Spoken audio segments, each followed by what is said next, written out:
الحمد لله نحمده ونستعينه ونستغفره ونؤمن به ونتوكل عليه ونعوذ بالله من شرور أنفسنا ومن سيئات أعمالنا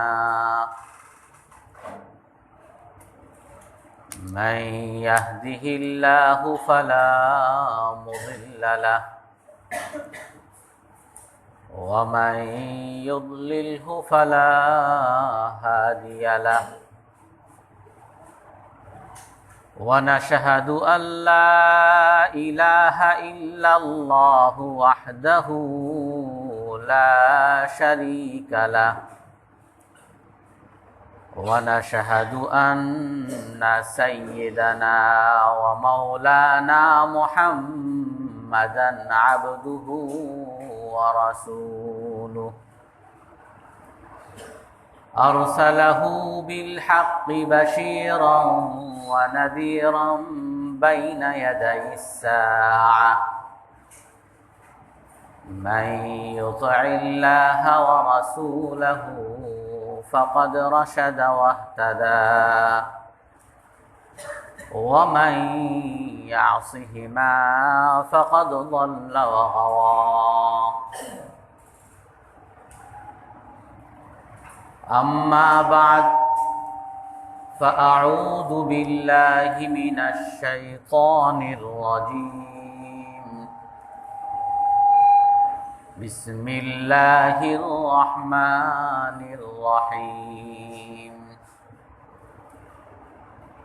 سبحان الذي أسرى بعبده ليلا من المسجد الحرام إلى المسجد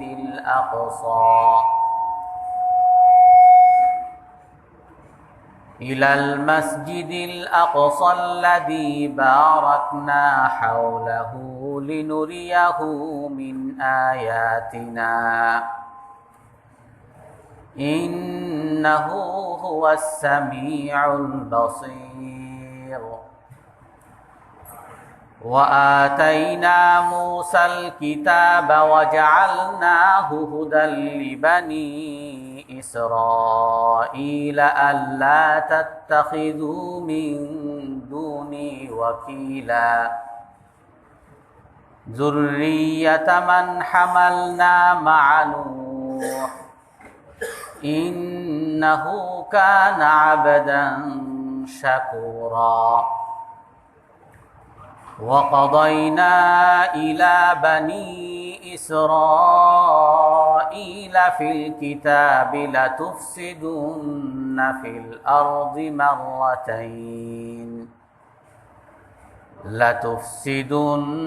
في الأرض مرتين ولتعلن علوا كبيرا فإذا جاء وعد أولاهما بعثنا عليكم عبادا لنا أولي بأس شديد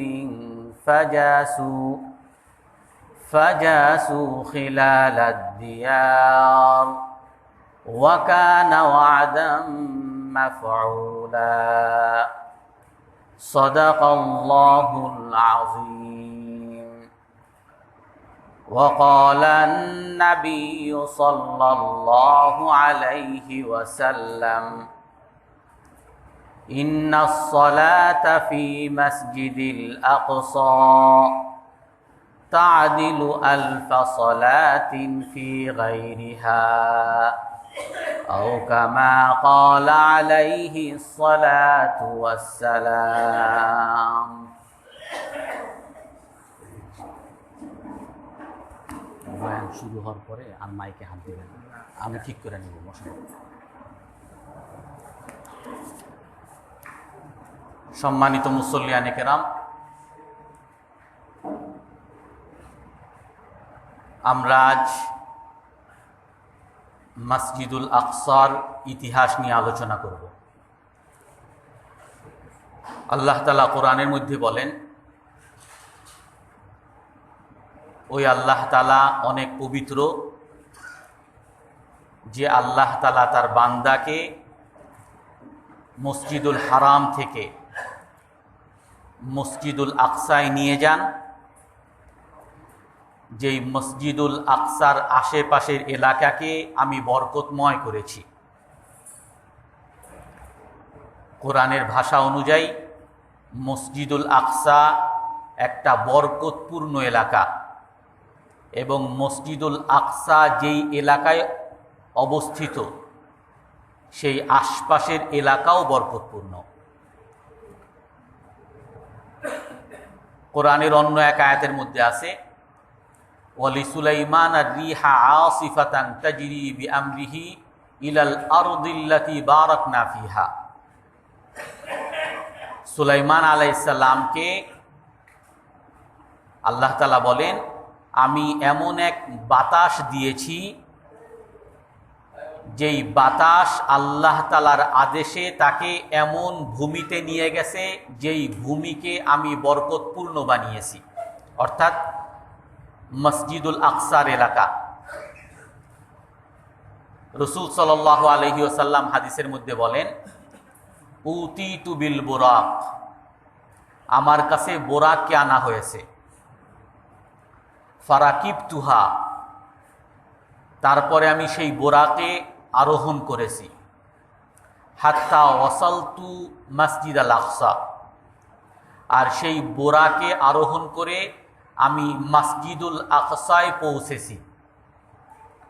ফারাবাতুহু বিমা ইয়ারবিতু বিহাল আম্বিয়া, অতঃপর আমি মসজিদুল আকসায় পৌঁছে সেই বোরাককে এমন স্থানে বেঁধেছি যেখানে সমস্ত নবীগণ তাদের বাহনকে বেঁধেছে। মুসলিম শরীফের হাদিস। তারপরে আমি সেখানে নামাজ পড়েছি। অন্য এক হাদিসের মধ্যে আছে,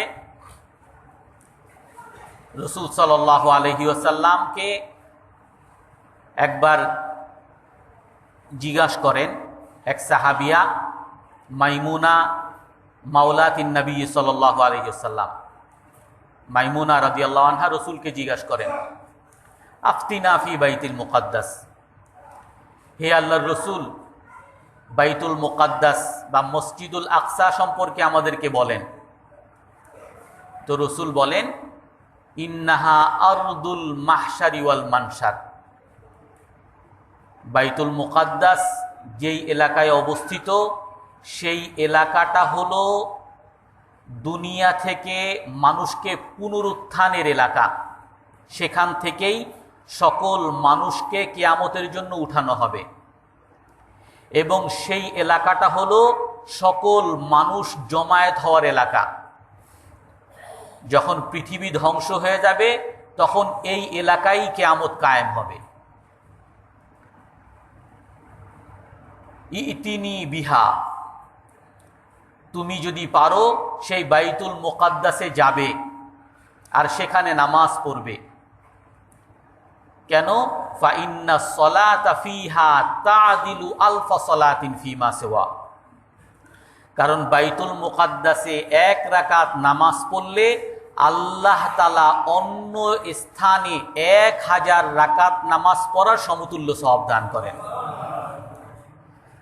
মাইমুনা রাদিয়াল্লাহু তাআলা আনহা জিজ্ঞাসা করেন, হে আল্লাহর রাসূল, আমি যদি ইনলাম আস্তাতি আন আতাহাম্মাল ইলাইহা, আমি যদি সেখানে না যেতে পারি? রাসূল বলেন, আরসিলিহা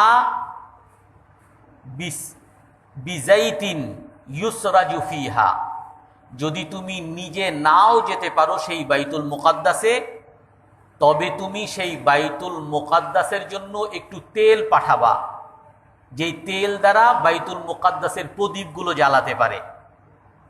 অর্থাৎ নিজে যদি যেতে নাও পারো তারপরও তার সহযোগিতায় তুমি সবসময় থাকবে। সব সহিহ হাদিস এগুলো। অন্য এক হাদিসের মধ্যে হযরত আব্দুল্লাহ ইবনে ওমর রাদিয়াল্লাহু তাআলা আনহু বলেন, লাম্মা ফারাগা সুলাইমানু আন বিনাই বাইতুল মাকদাস, যখন সুলাইমান আলাইহিস সালাম বাইতুল মুকাদ্দাসের নির্মাণ কাজ শেষ করেন, সাআলাল্লাহ খিলালান সালাসা, আল্লাহ তাআলার কাছে তিনটা জিনিস দোয়া করেন। একটা হলো মুলকান মা হিকমাতিন, এমন হুকমান মা হিকমাতিন, এমন শাসন যেই শাসনের সাথে জ্ঞানও থাকবে।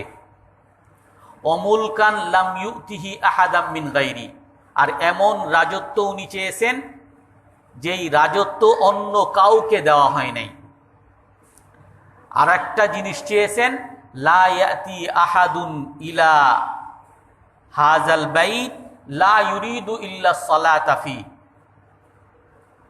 যে ব্যক্তি এই মসজিদুল আকসায় শুধুমাত্র নামাজ পড়ার জন্য আসবে, যে ব্যক্তি এই মসজিদুল আকসায় আসবে শুধুমাত্র এখানে নামাজ পড়ার জন্য, আল্লাহ তাআলা যেন তাকে খারাজা মিন যুনুবিহি কায়াউমিন ওয়ালাদাতহু উম্মু, আল্লাহ তাআলা যেন ওই ব্যক্তিকে নবভূমিষ্ঠ সন্তানের মতো নিষ্পাপ বানিয়ে দেন। রাসূল সাল্লাল্লাহু আলাইহি সাল্লাম বলেন, উতিয়াহুল ইসনান, আল্লাহ তাআলা তাকে প্রথম দুইটা দিয়ে দিছেন। এমন শাসন দিছেন যেই শাসনের মধ্যে জ্ঞান ছিল। ওনাকে আল্লাহ তাআলা এমন জ্ঞান দিছেন, উনি পাখিদের ভাষা জানতেন, পশু প্রাণীদের ভাষা জানতেন, বাতাস ওনার কথায় চলাফেরা করত। এমন শাসন দিছেন যেই শাসনের মধ্যে জ্ঞান ছিল, এবং এমন রাজত্ব দিছেন যেই রাজত্ব উনি ছাড়া আর কাউকে প্রদান করা হয়নি। সুলাইমান আলাইহিস সালাম এমন রাজা ছিলেন, উনি শুধু মানুষেরই রাজা ছিলেন না, আল্লাহ তাআলা ওনাকে জিনদের রাজা বানিয়েছেন, পশু পাখি সকল প্রাণী জীবের রাজা আল্লাহ তাআলা সুলাইমান আলাইহিস সালামকে বানিয়েছিলেন। আল্লাহ রসুল বলেন, প্রথম দুইটা তাকে দেওয়া হয়েছে, আর আমি আশা করি আল্লাহ তাআলা তৃতীয় জিনিসটাও আল্লাহ তাআলা দান করবেন। তৃতীয়টা হলো, যেই ব্যক্তি এই মসজিদুল আকসায় আসবে নামাজ পড়ার জন্য, আল্লাহ তাআলাকে নতুন ভূমিষ্ঠ সন্তানের মতো নিষ্পাপ বানিয়ে দিবেন। হযরত আব্দুল্লাহ ইবনে ওমর রাদিয়াল্লাহু তাআলা আনহু, উনি যখন মসজিদুল আকসায় যান, মসজিদুল আকসায় গিয়ে উনি নামাজ পড়েন। নামাজ পড়ার পরে ওনাকে একজন এসে, অনেক লম্বা সফর করে আসছেন, আর এসে উনি মসজিদুল আকসায় এসে নামাজ পড়লেন। তারপরে একজন এসে ওনার জন্য পানি নিয়ে আসছে, যে হে সাহাবী, আপনি একটু পানি পান করেন। তো হযরত আব্দুল্লাহ ইবনে ওমর রাদিয়াল্লাহু তাআলা আনহু বলেন যে, আমি এখানে পানিও পান করব না, কোনো কিছুই খাবো না এখানে, যাতে আমার এই মসজিদে আসার উদ্দেশ্য নামাজ ছাড়া যেন আর কিছু না হয়। কারণ আল্লাহ রসুল বলছেন যে নামাজ পড়ার জন্য এই মসজিদে আসবে, আর নামাজ পড়বে, আল্লাহ তাআলা তাকে নিষ্পাপ বানিয়ে দিবেন। মসজিদুল আকসা, অন্য এক হাদিসের মধ্যে আল্লাহ রসুল বলেন যে মসজিদুল আকসার মধ্যে আল্লাহ তাআলা তিলকাল আরদু তিলকাল মালাইকাতু বাসিতু আজনিহাতাহা আলা আলা শাম, মসজিদুল আকসা যেই এলাকায় আছে, এবং শাম অর্থাৎ সিরিয়া, আগে পুরোটো ফিলিস্তিন জর্দান সবগুলোকে শাম বলতো। আল্লাহ রসুল বলেন, এই শাম দেশের উপরে ফেরেশতাদেরকে আল্লাহ তাআলা নিয়োজিত রাখছেন, ফেরেশতারা তাদের পাখা দ্বারা এই পুরো শামকে রক্ষা করেন। তো মসজিদুল আকসা অনেক পবিত্রতম একটা স্থান, পবিত্রতম একটা মসজিদ।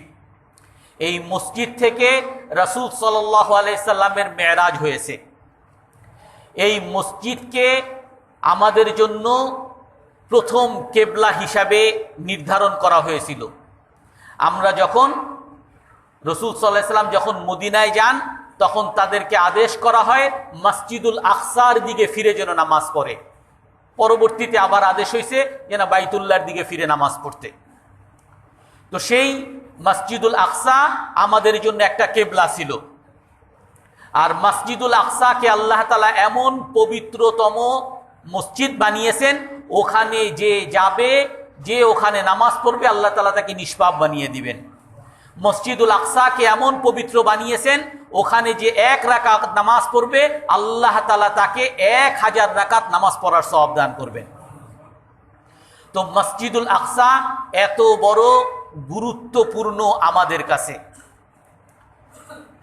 মসজিদুল আকসা এই এলাকার মধ্যে এক হাদিসের মধ্যে আছে, হযরত আবু যর রাদিয়াল্লাহু তাআলা আনহু রাসূলকে জিজ্ঞাসা করেন,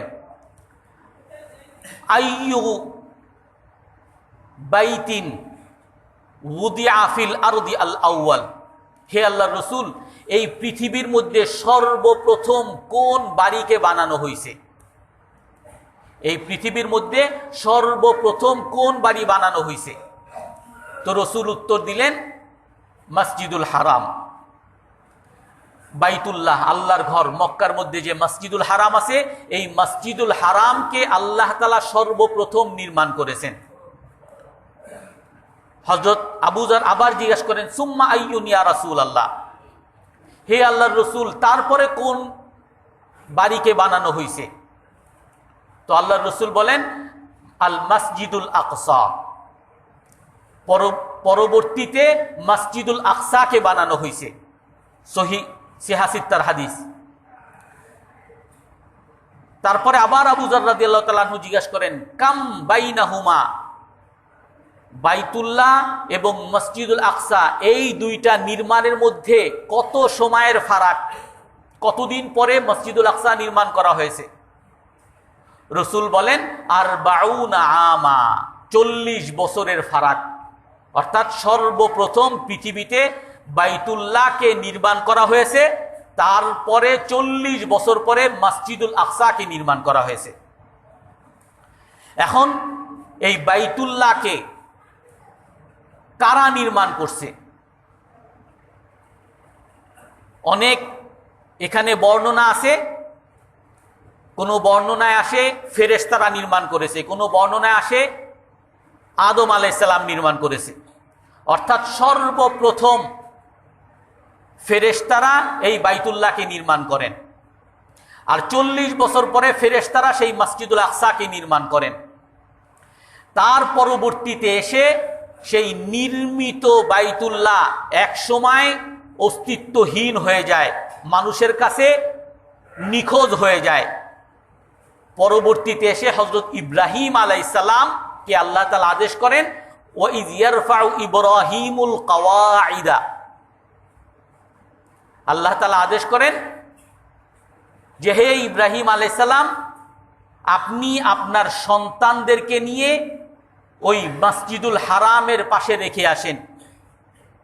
আর ইব্রাহিম আলাইহিস সালাম তখন দোয়া করেন, রব্বানা ইন্নী আসকানতু মিন যুররিয়্যাতি বিওয়াদিন গায়রা যী যারইন ইনদা বাইতিকাল মুহাররম, হে আল্লাহ, আমি আমার এই পরিবারকে, আমার সন্তানকে আমি আপনার বাইতে মুহাররম মসজিদুল হারামের পাশে তাদেরকে রেখে গেলাম। অর্থাৎ ইব্রাহিম আলাইহিস সালাম যখন তার শিশু সন্তান ইসমাইল আলাইহিস সালামকে এবং হাজের রাদিয়াল্লাহু আনহাকে যখন রেখে যান, তখন ওইখানে মসজিদুল হারাম ছিল, যেটা কোরআনের ভাষায় প্রতীয়মান। আর আল্লাহ তাআলা বলেন কি, ওয়াইজ ইয়ারফাউ ইব্রাহিমুল কওয়াইদা মিনাল বাইতি ওয়া ইসমাঈল, হে রাসূল, আপনি ওই দিনের কথা স্মরণ করেন যখন ইব্রাহিম আলাইহিস সালাম এবং তার সন্তান ইসমাইল আলাইহিস সালাম মসজিদুল হারামের খুঁটিকে উঁচু করেন। অর্থাৎ খুঁটি, ফাউন্ডেশন আগের থেকেই ছিল, ইব্রাহিম আলাইহিস সালাম এসে শুধু সেই খুঁটিকে উঁচু করছেন, ফাউন্ডেশনকে উঁচু করছেন, নতুনভাবে আবার নির্মাণ করছেন। ইব্রাহিম আলাইহিস সালাম সেই বাইতুল্লাহকে নির্মাণ করার পরে উনি আবার সেই ফিলিস্তিনে যান। মূলত ইব্রাহিম আলাইহিস সালাম সেই শামেরই, ওনার বাড়িঘর ওই ফিলিস্তিনেই। ওখান থেকে উনি ওনার পরিবারকে এখানে বনবাসে রেখে যান, আবার সেই ফিলিস্তিনে যান। 40 বছর পরে আবার সেই মসজিদুল আকসাকে ইব্রাহিম আলাইহিস সালাম সেখানে সেই ফাউন্ডেশন থেকে আবার নতুনভাবে নির্মাণ করেন।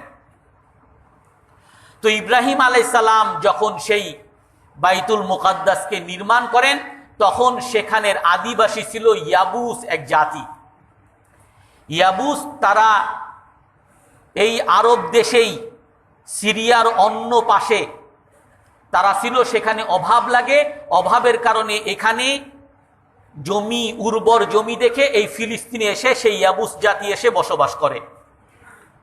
তো ইব্রাহিম আলাইহিস সালামের পরে মূসা আলাইহিস সালাম আসেন। ইব্রাহিম আলাইহিস সালামের পরে ওনার ছেলে ইসহাক আলাইহিস সালাম, ইসহাক আলাইহিস সালামের ছেলে ইয়াকুব আলাইহিস সালাম।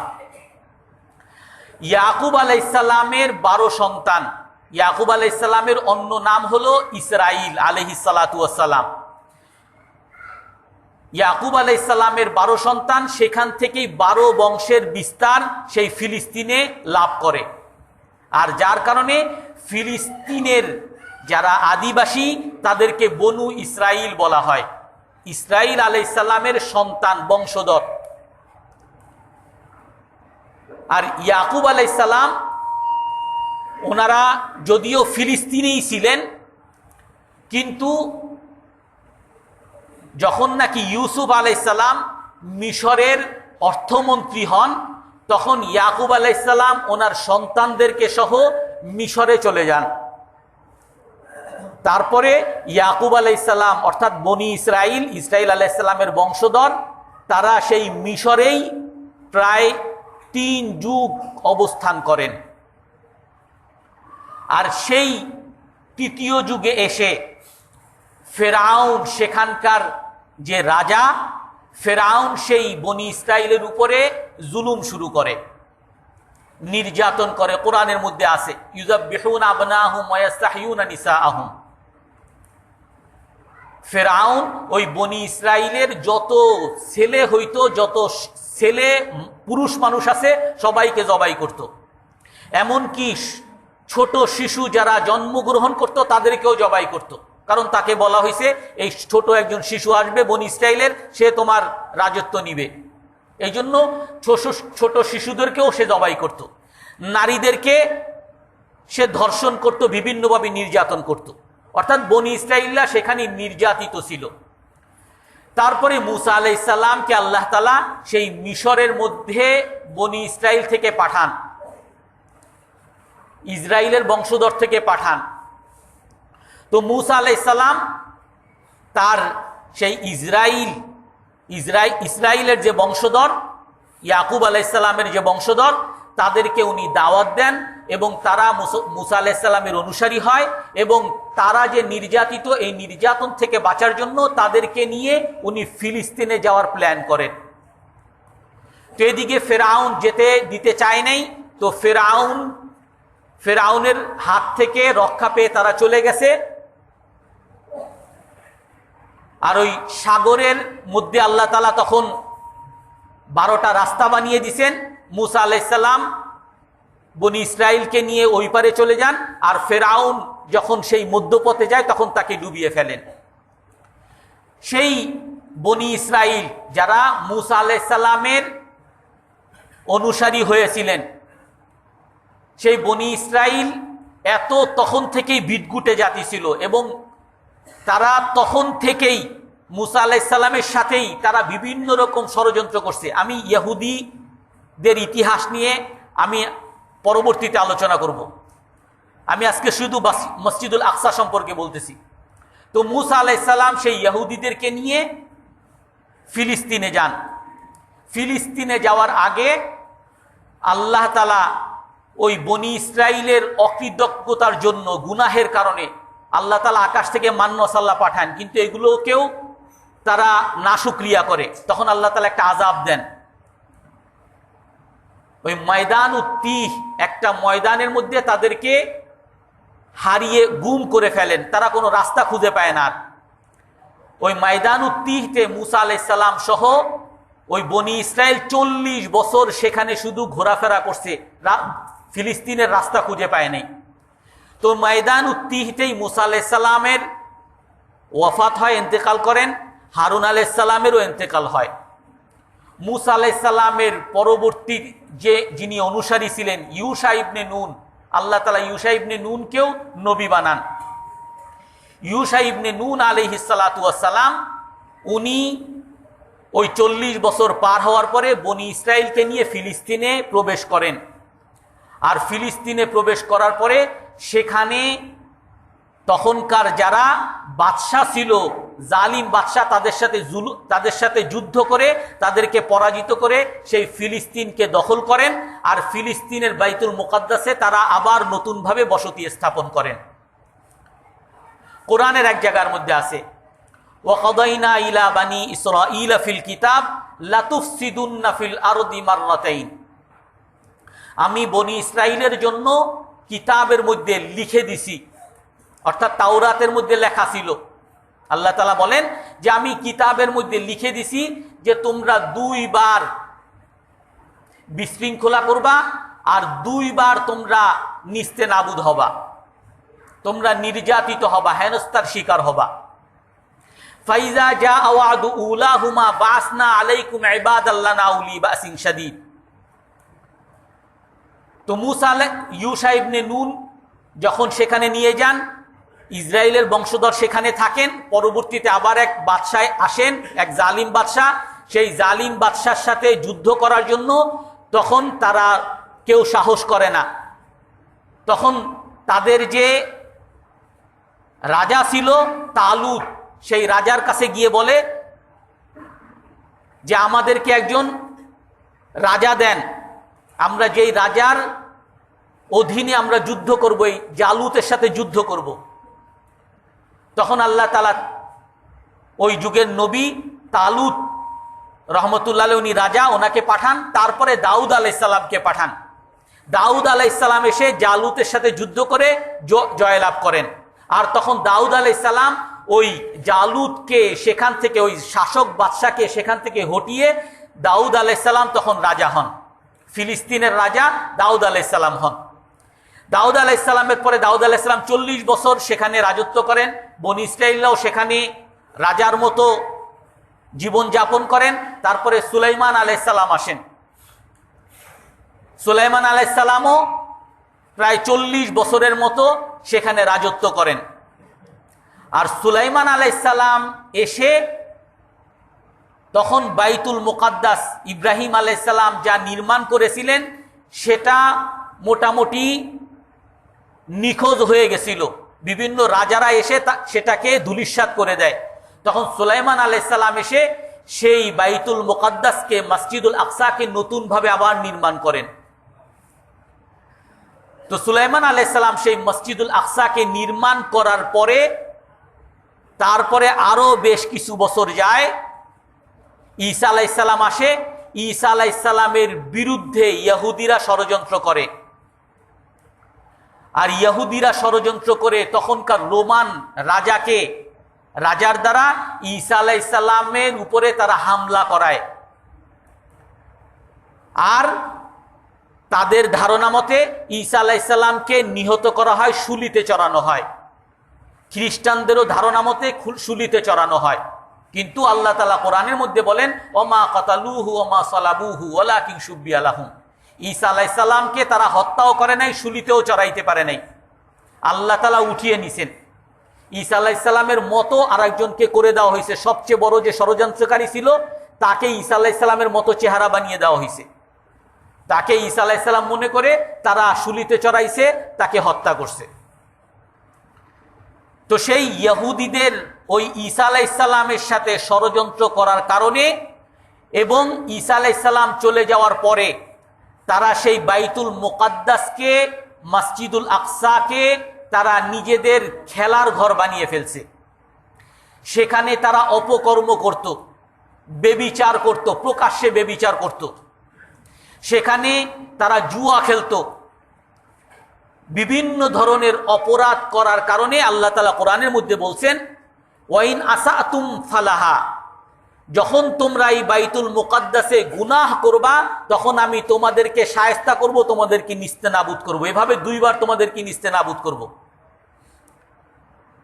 তো সেই ইয়াকুব আলাইহিস সালামের বংশধররা, বনি ইসরাইল যাকে বলা হয়, তারা যখন সেই মসজিদুল আকসাকে অপকর্মের স্থান বানিয়ে ফেলে, মসজিদুল আকসার সম্মানকে তারা যখন পালন করে না, তখন আল্লাহ তাআলা জালিম শাসক পাঠান বুখতে নাসর 536 খ্রিস্টপূর্বে।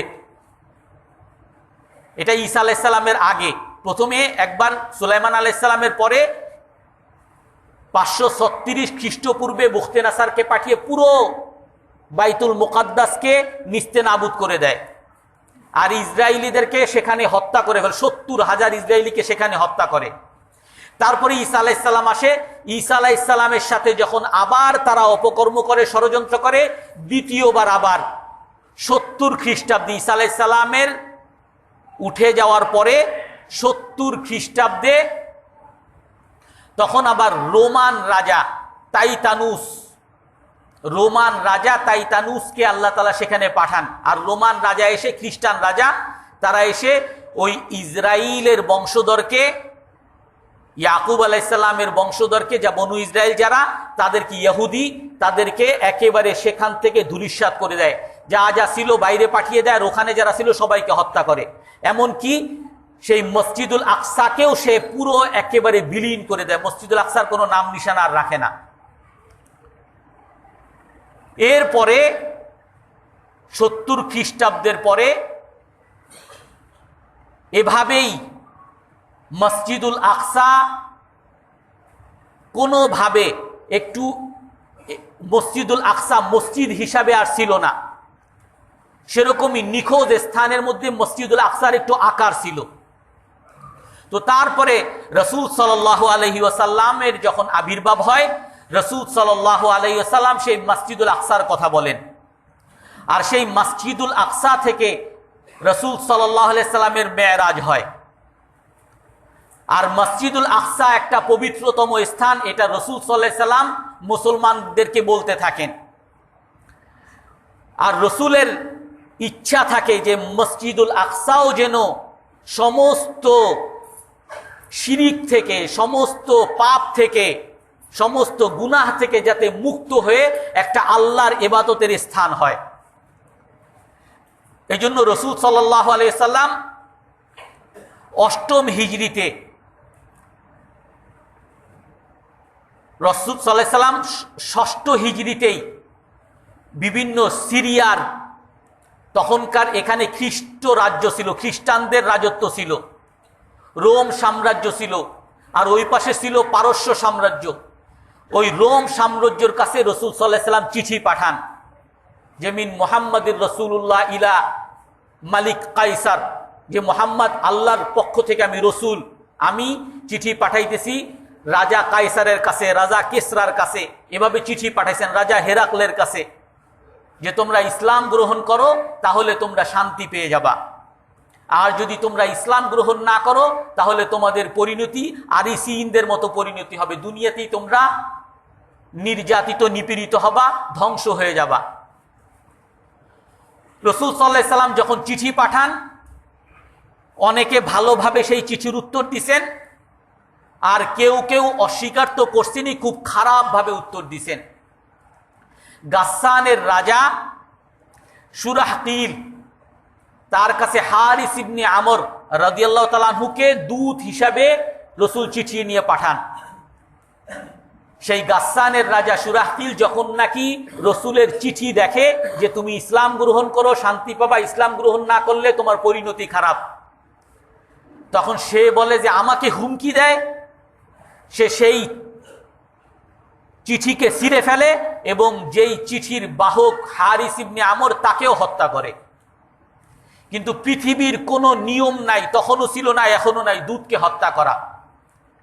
যখন সেই হারিস ইবনে আমর রাদিয়াল্লাহু তাআলা আনহুকে হত্যা করে রাসূল সাল্লাল্লাহু আলাইহি সাল্লাম, তখন দেখে এটা তো আমাদের উপরে জুলুম, আমাদের উপরে সীমা লঙ্ঘন করা, আমাদের উপরে অন্যায় করা, তো এর প্রতিশোধ নিতে হবে।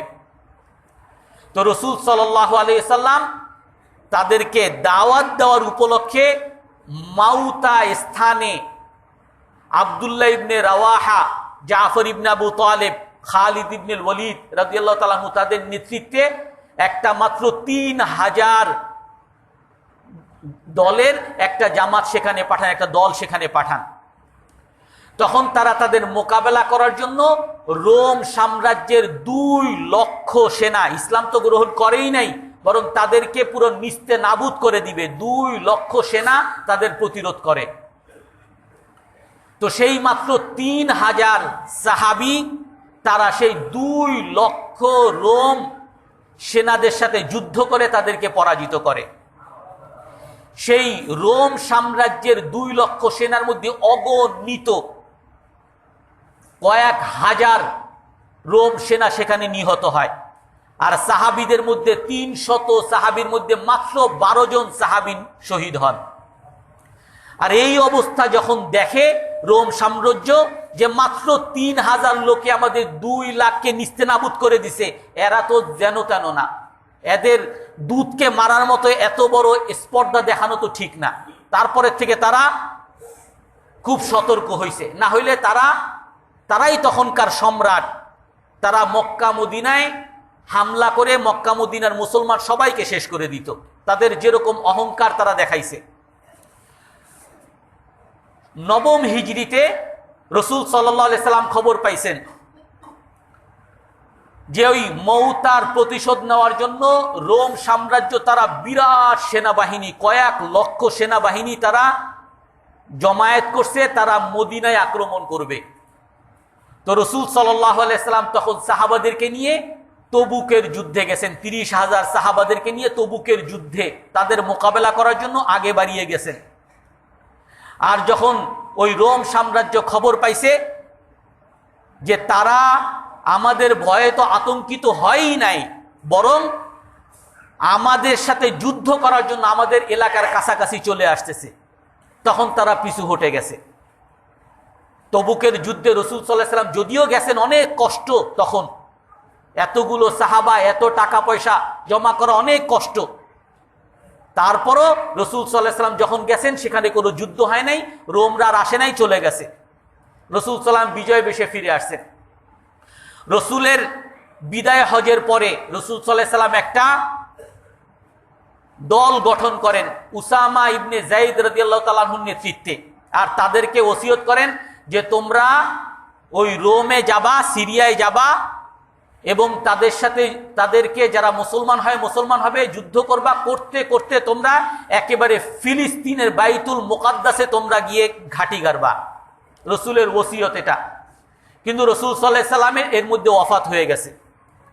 তখন হযরত আবু বকর রাদিয়াল্লাহু তাআলা আনহু যখন খেলাফত আসছে, তখন আবু বকর রাদিয়াল্লাহু তাআলা আনহুকে বিভিন্ন সাহাবায়ে কেরাম বলতেছিলেন যে এখন তো অনেক মানুষ রসুলের ওয়াফাতের পরে অনেক মানুষ মুরতাদ হয়ে গেছে, জাকাত দিতে অস্বীকার করতেছে, অনেক এলাকা আমাদের বিদ্রোহ হয়ে গেছে, এখন ওই সিরিয়ার জন্য যে জামাত, রোমের জন্য যে জামাত উসামা রাদিয়াল্লাহু তাআলা আনহুর নেতৃত্বে গঠন করছে, সেই জামাতকে এখন পাঠানোর দরকার নেই।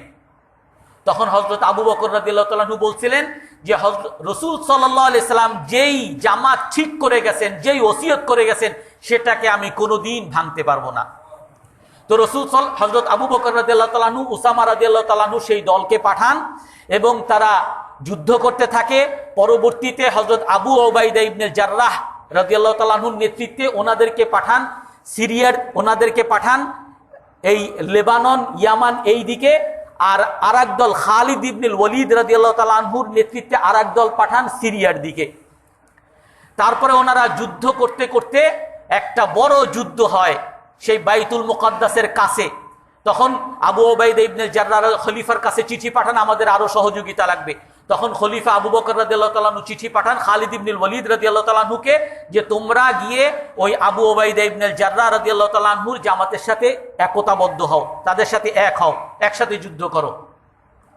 সেই সময় আবু উবাইদা রাদিয়াল্লাহু তাআলা আনহুর দল যুদ্ধ করতে করতে এখানে তো অনেক মানুষ মুসলমান হয়েছে, আর যারা মুসলমান হয় নাই সেই খ্রিস্টান সাম্রাজ্য, তারা সবাই গিয়ে বাইতুল মুকাদ্দাসে ঘাঁটি গাড়ছে।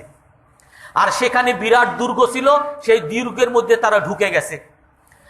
আর সেখানে যখন আবু উবাইদা রাদিয়াল্লাহু তাআলা আনহু গেছে, তাদের সাথে যুদ্ধ চলছে অনেক দিন, তারা দুর্গের মধ্যে আর ওনারা বাইরে, এভাবে অনেক যুদ্ধ চলছে। তারপরে এরকম যুদ্ধ হতো, সেখানে হিত্তিন যুদ্ধ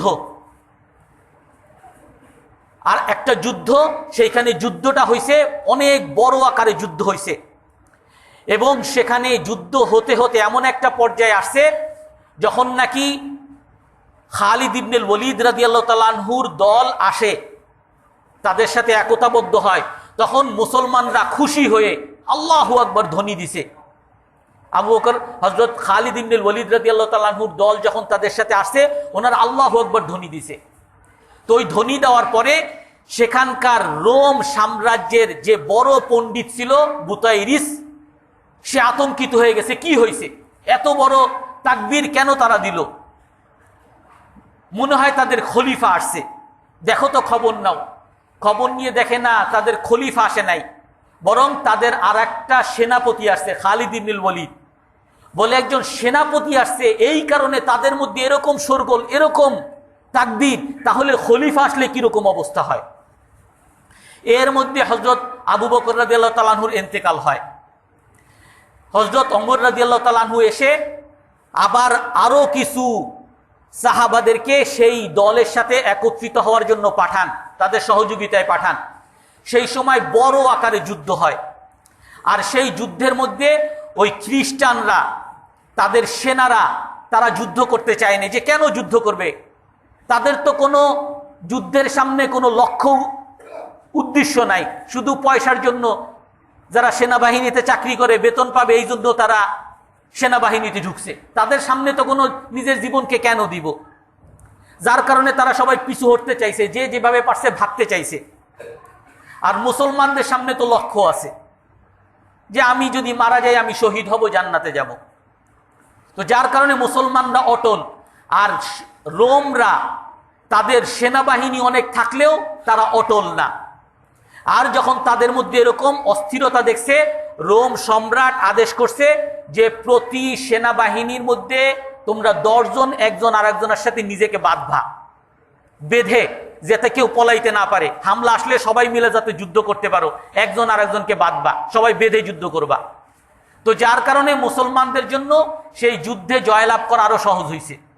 কারণ ওই 10 জনের মধ্যে একজনে যদি তারা হত্যা করতে পারছে, ওই 10 জনই, আর বাকি 9 জন তখন তারা এমনি নিস্তানাবুদ হয়ে গেছে। তো যার কারণে এভাবে তারা পরাজিত হয়ে গেছে। তারপরে সেই দুর্গে তারা ঢুকছে, অনেক দিন সেই দুর্গকে ঘেরাও করে রাখছে, কিন্তু তারা আত্মসমর্পণ করে না। তখন মুসলমানগণ তাদের ভিতরে খাবার দাবার যেহেতু বন্ধ করে রাখছে, খাবার দাবারের সংকট পড়ছে, এক পর্যায়ে এসে আর পারে না, তখন তারা বলছে ঠিক আছে আমরা আত্মসমর্পণ করব, কিন্তু আমাদের একটা শর্ত আছে। তাদের পাদ্রী বলছে যে এই বাইতুল মুকাদ্দাসকে আমাদের হাত থেকে নিবে মুসলমানদের এক খলিফা, কিন্তু তার বিবরণ এরকম এরকম এরকম, আর তোমাদের মধ্যে এই বিবরণের কেউ নাই, যার কারণে তোমাদের হাতে আমরা বাইতুল মুকাদ্দাসকে সুপর্দ করব না। তোমাদের খলিফাকে আসতে বলো, সে যদি আসে তার হাতে আমরা বাইতুল মুকাদ্দাসকে সুপর্দ করব। তো ওনারা চিঠি পাঠাইছেন হযরত ওমর রাদিয়াল্লাহু তাআলা আনহুর কাছে। আজকে মনে হয় সময় শেষ। হযরত ওমর রাদিয়াল্লাহু তাআলা আনহু এই চিঠি পেয়ে উনি রওনা করছেন। রওনা করার পরে ওনারা সবাই অপেক্ষায় যে ওনারা খলিফা আসলে তার হাতে বাইতুল মুকাদ্দাসকে ওনারা ফিরিয়ে দিবে। তো হযরত ওমর রাদিয়াল্লাহু তাআলা আনহু আসতেছেন। হযরত ইবনে জারীর রাদিয়াল্লাহু তাআলা আনহু ওনার কিতাবের মধ্যে লেখেন যে হযরত ওমর রাদিয়াল্লাহু তাআলা আনহু যখন আসতেছিলেন একটা গাধার উপরে আসতেছেন, আর ওনার জামাটা খুব মানসম্মত কোনো জামা ছিল না, তালিযুক্ত জামা ছিল। আর উনি যখন আসেন তখন ওনার গোলামের সাথে উনি চুক্তি করে নিছেন যে আমি কিছুক্ষণ চলবো, তুমি গাধা টানবা, আবার তুমি কিছুক্ষণ গাড়িতে চড়বা, গাধায় চড়বা, আমি গাধা টানবো। বাইতুল মুকাদ্দাসের কাছে যখন আসছেন তখন গাধার উপরে চড়ার পালা হইল সেই গোলামের। তো গোলাম গাধার উপরে, আর হযরত ওমর রাদিয়াল্লাহু তাআলা আনহু ওই গাধার রশি ধরে টানতেছেন। আবার যেইখান থেকে আসছেন ওখানে আবার কাদা, রাস্তাটা হলো কর্দমাক্ত কাদা, যার কারণে ওনার হযরত ওমর রাদিয়াল্লাহু তাআলা আনহুর জুতাও খুলে হাতে নিছেন। একটা হলো কাদা কর্দমাক্ত জুতা, এক হাতে কর্দমাক্ত জুতা আর এক হাতে গাধার রশি, এভাবে আসতেছেন।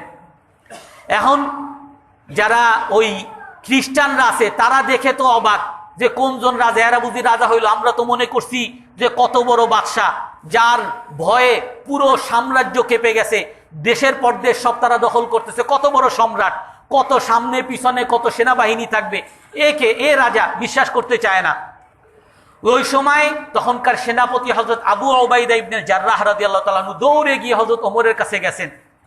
হে আমিরুল মুমিনিন, খলিফাতুল মুসলিমিন, আপনি তো এমন এক সমাজের কাছে আসছেন, এমন এক দেশে আসছেন যারা শান শওকতকে অনেক পছন্দ করে। শান শওকত না দেখলে তারা কাউকে সম্মান করতে চায় না, যেটা বর্তমান আমাদের অবস্থা। সুন্দর জামা না পরলে যত বড়ই ডক্টর আর যত কিছুই হন কেউ পাত্তা দেয় না। তো এটা শান শওকতের এলাকা, আপনি একটু যদি দয়া করে এই যে জামা নিয়ে আসছি এই জামাটা একটু চেঞ্জ করেন, আর আপনার এই জুতাটা যদি আপনি রেখে এই জুতাটা পরেন। জুতা কাঁধে নিছেন, আর এক হাতে আপনার গাধা, আবার পায়ের মধ্যে কাদা লাগানো, জামা তালি দেওয়া, আপনারে পাত্তা দিবে না। হযরত ওমর রাদিয়াল্লাহু তাআলা আনহু রাগ হয়ে বলতেছে, লাউ গায়রাকা ইয়াকুলু হাযা, হে আবু ওবায়দা, যদি তুমি ছাড়া অন্য কেউ বলতো আমি এই লাঠি দিয়ে তারে আজকে আহত করে জখম করে দিতাম। ইন্নাল্লাহা আ'আজ্জানা বিল ইসলাম, সেই প্রসিদ্ধ কথা হযরত ওমর রাদিয়াল্লাহু তাআলা আনহু বলছেন, হে আবু ওবায়দা, হে মুসলমান শোনো, আল্লাহ তাআলা আমাদেরকে ইজ্জত দিবেন, সম্মান দিবেন এই ইসলামের কারণে। ফামাবতাগাইনাল ইজ্জাতা ফি গায়রিহি আযাল্লানাল্লাহ, যখনই আমরা আমাদের সম্মানকে ইসলামের বাইরে রসুলের বিরোধী কোন সংস্কৃতিতে, কোন আদর্শে, কোন পোশাক আশাকে আমরা তালাশ করব, আল্লাহ তাআলা আমাদেরকে সেদিন অপমানিত করবেন। আর হযরত ওমর রাদিয়াল্লাহু তাআলা আনহুর এই অবস্থা দেখে তারপরে ওনারা আত্মসমর্পণ করেন। কিছু শর্ত আছে, ইনশাআল্লাহ আগামী সপ্তাহে বলা হবে। তো আল্লাহ তাআলা আমাদেরকে সেরকম ইসলামের মধ্যে আমরা যদি সম্মান খুঁজি, সম্মানিত হব। আজ আমরা ইসলামের মধ্যে সম্মান খুঁজি না, আজকে বিজাতিদের সংস্কৃতির মধ্যে সম্মান খুঁজি, যার কারণে আমরা সারা পৃথিবীতে নির্যাতিত, নিপীড়িত। আল্লাহ তাআলা আমাদের সবাইকে ইসলামের মধ্যে সম্মান খুঁজার তৌফিক দান করেন। বাইতুল মুকাদ্দাসে 15 হিজরিতে 636 সনে ওমর রাদিয়াল্লাহু তাআলা আনহু বাইতুল মুকাদ্দাসকে খ্রিস্টানদের হাত থেকে বুঝে নেন। আর যখন ওমর রাদিয়াল্লাহু তাআলা আনহু যখন সেই বাইতুল মুকাদ্দাসকে বা ফিলিস্তিনকে বুঝে নেন এবং মুসলমানরা দখল করে নেন, তখন ওমর রাদিয়াল্লাহু তাআলা আনহু একটা ঐতিহাসিক চুক্তি করেন। ওখানকার যারা খ্রিস্টানরা ছিল, যারা সেখানকার নেতৃত্বে ছিল, সেই খ্রিস্টানদের সাথে ওমর রাদিয়াল্লাহু তাআলা আনহু একটা ঐতিহাসিক চুক্তি করেন। আর সেই চুক্তিটা কি? সেখানে মূলত তার আগে যুদ্ধ হয়, জালাদিন যুদ্ধ হয়, যেটা আমরা গত সপ্তাহে বলেছি।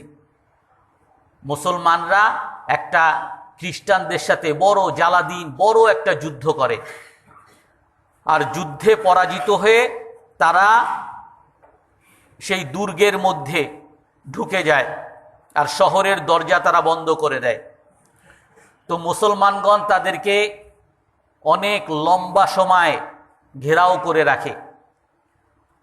অবশেষে ওই খ্রিস্টানরা যখন দেখছে তাদের খাবার দাবার সব শেষ, তাদের আর কোনো উপায় নাই, তখন তারা বলছে যে আমরা তোমাদের কাছে আত্মসমর্পণ করব, আমরা এই ফিলিস্তিন শহরকে তোমাদের হাতে বুঝিয়ে দিব, কিন্তু শর্ত হলো যে তোমাদের খলিফার হাতে বুঝিয়ে দিব। তো তখন হযরত ওমর রাদিয়াল্লাহু তাআলা আনহু আসেন, আর ওমর রাদিয়াল্লাহু তাআলা আনহু এসে তাদের সাথে চুক্তি করেন। আর সেই চুক্তিতে কি থাকে? ওমর রাদিয়াল্লাহু তাআলা আনহু কি লেখেন? লা নুকাতিলা মুকাতিলাকুম, ওয়ালা নাকতুলু সাবায়াকুম ওয়ালা নাহদিমু কানাইসাকুম।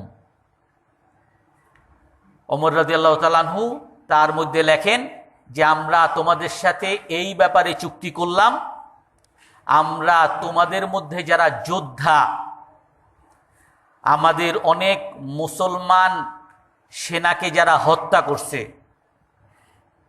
যারা আমাদের সাথে যুদ্ধ করছে, সেই যোদ্ধাদেরকেও আমরা হত্যা করব না। এবং আমরা কোনো বন্দী যাদেরকে আমরা আটক করেছি, যুদ্ধের মধ্যে যারা বন্দী হয়েছে, এই আটককৃত কোনো বন্দীকেও আমরা হত্যা করব না।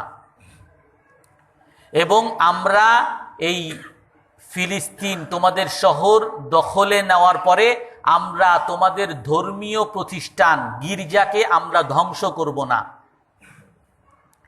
এবং আমরা তোমাদেরকে তোমাদের আপন স্থানে সবাইকে থাকতে তো দিবই, আমরাও নিরাপত্তা দিব তোমাদেরকে যাতে কেউ কোনো অন্যায় অবিচার তোমাদের উপর না করতে পারে, সেই জন্য আমরা নিরাপত্তা দিব।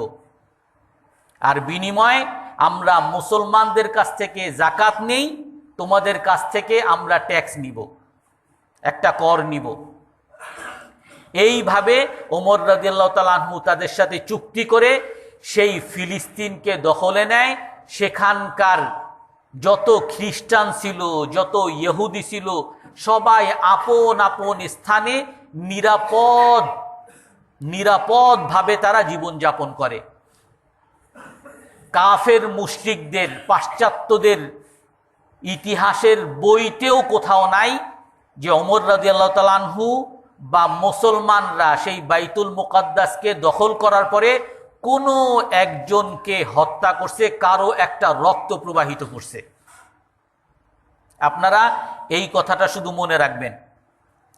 তো ওমর রাদিয়াল্লাহু তাআলা আনহু প্রবেশ করার পরে সেখানকার যে বাতরানিক, তাদের যে বড় পোপ, বড় পাদ্রী এবং সেই দেশের রাজা, তার সাথে ওমর রাদিয়াল্লাহু তাআলা আনহু দেখা করছেন। আর তাকে নিয়ে ওই বাইতুল মুকাদ্দাসে আসছেন। আর বাইতুল মুকাদ্দাসে আসার পরে ওমর রাদিয়াল্লাহু তাআলা আনহু জিজ্ঞাসা করেন যে সেই মসজিদুস সুলাইমান কোথায়? এখনো আপনারা যদি বাইতুল মুকাদ্দাসের ছবি কেউ দেখে থাকেন, ওখানে দুইটা মসজিদ আছে। একটা হলো সবুজ গম্বুজের মসজিদ, আর একটা হলো সাধারণ মসজিদ। তো সবুজ গম্বুজের যে মসজিদ বর্তমানে, সেই মসজিদটা তখন কিছুই ছিল না, নিশ্চিহ্ন ছিল। তো ওমর রাদিয়াল্লাহু তাআলা আনহু তাকে ধরছেন যে বলো এখানকার সেই সুলাইমান আলাইহিস সালামের মসজিদটা কোথায়? বলে আমি জানি না, আমি চিনি না, আমি জানি না। ওমর রাদিয়াল্লাহু তাআলা আনহু খুব কঠোরভাবে ধরছেন যে তুমি এখানকার পাদ্রী, এই দেশের রাজা, আর তুমি বলবা আমি চিনি না, এটা কোনোদিন হইতে পারে না, বলো কোথায়? বলে কোন মসজিদের কথা বলতেছেন? যেই মসজিদকে ইহুদিরা সম্মান করে সেইটা? বলে হ্যাঁ সেইটা। তো তারপরে তাকে ওমর রাদিয়াল্লাহু তাআলা আনহুকে নিয়ে একটা ময়লার স্তূপে নিয়ে গেছেন, মসজিদের পাশে একটা ময়লার স্তূপে। সেখানে খ্রিস্টানরা সবাই ওখানে ময়লা ফেলে। আর ওই ময়লার স্তূপে নেওয়ার পরে ওমর রাদিয়াল্লাহু তাআলা আনহুকে বলেন যে এটাই সেই মসজিদুস সুলাইমান বা সবুজ গম্বুজের মসজিদ। কারণ খ্রিস্টানরা তারা বিশ্বাস করে, বা যেটা বাস্তবতা সেটা হলো ঈসা আলাইহিস সালাম, খ্রিস্টানরা যেই নবীকে মানেন, ঈসা আলাইহিস সালাতু ওয়াস সালাম, তারা বিশ্বাস করে যে ঈসা আলাইহিস সালামকে হত্যা করছে, শুলিতে চড়াইছে ইহুদিরা। বাস্তবেও ইহুদিরাই ঈসা আলাইহিস সালামের বিরুদ্ধে ষড়যন্ত্র করে তখনকার যে রোমান রাজা ছিল তাদের দ্বারা তাদের সাথে ষড়যন্ত্র করে ঈসা আলাইহিস সালামকে শুলিতে চড়ানোর ষড়যন্ত্র করে। তো যার কারণে খ্রিস্টানরা ইহুদিদেরকে পছন্দ করে না, দেখতে পারে না, ঘৃণা করে। আর ওই মুসলমানরা আসার পরেও, মুসলমানরা আসার আগে কোনো ইহুদিকে খ্রিস্টানরা সেই দেশে থাকতে দিত না। এবং এটা সেই ঈসা আলাইহিস সালামের আকাশে উঠে যাওয়ার পর থেকেই খ্রিস্টানরা মূলত এটা দখল করে নেয়। ফিলিস্তিন তাদের হাতেই থাকে। আর ওই ফিলিস্তিন খ্রিস্টানদের হাতে থাকা অবস্থায় যত ইহুদি সেখানে ছিল, বিশেষ করে 70 সনে, যেটা গত সপ্তাহে বলেছি, 70 সনে তাইতানুস রাজা যখন দখল করে নেয় তখন সে সকল ইহুদিদেরকে বের করে দেয়। কিছু ইহুদি ছিল, এগুলো আবার ষড়যন্ত্র করে, ওই রাজাদের বিরুদ্ধে তারা বিভিন্ন রকম কুকর্ম করার চেষ্টা করে। তখন 132 সনে যেই সমস্ত ইহুদি ছিল এগুলোকে তারা পুরোপুরি হত্যা করে, আর যেগুলো বাকি ছিল এগুলোকে বিতাড়িত করে দেয়। যা ভিতরে ছিল পুরোপুরি হত্যা করে দেয়, আর ওই দেশটা ইহুদিদের জন্য নিষিদ্ধ করে দেয়। যার কারণে ইহুদিরা ওখানে ছিল না। আর ওই জায়গাটা যাকে ইহুদিরা সম্মান করত, যেই মসজিদটাকে, সেটাকে তারা ইহুদিদেরকে নিস্তে নাবুদ করার জন্য সেটাকে একটা ময়লার স্তূপ বানিয়ে ফেলছে। তো হযরত ওমর রাদিয়াল্লাহু তাআলা আনহু বলেন যে সেই মসজিদুস সুলাইমান কোথায়, এখানে নিয়ে যাও। তো নিয়ে যাওয়ার পরে ওমর রাদিয়াল্লাহু তাআলা আনহু দেখেন সেটা একটা ময়লার স্তূপ। ওমর রাদিয়াল্লাহু তাআলা আনহু তখন সাহাবাদেরকে নিয়ে সেই ময়লা পরিষ্কার করেন। সেই স্থান থেকে সকল ময়লা সরিয়ে সেখানে 4টা খুঁটি দেন। আর ওখানে খুঁটি দেওয়ার পরে হযরত ওমর রাদিয়াল্লাহু তাআলা আনহু বলেন যে এটাই সেই মসজিদুল আকসা যেখান থেকে রাসূলুল্লাহ সাল্লাল্লাহু আলাইহি সাল্লামের মেরাজ হয়েছে। এবং এটাই সেই মসজিদুল আকসা, যেই মসজিদুল আকসাকে সুলাইমান আলাইহিস সালাম নির্মাণ করেছিলেন, যেই মসজিদুল আকসাকে তার আগে ইব্রাহিম আলাইহিস সালাম নির্মাণ করেছিলেন।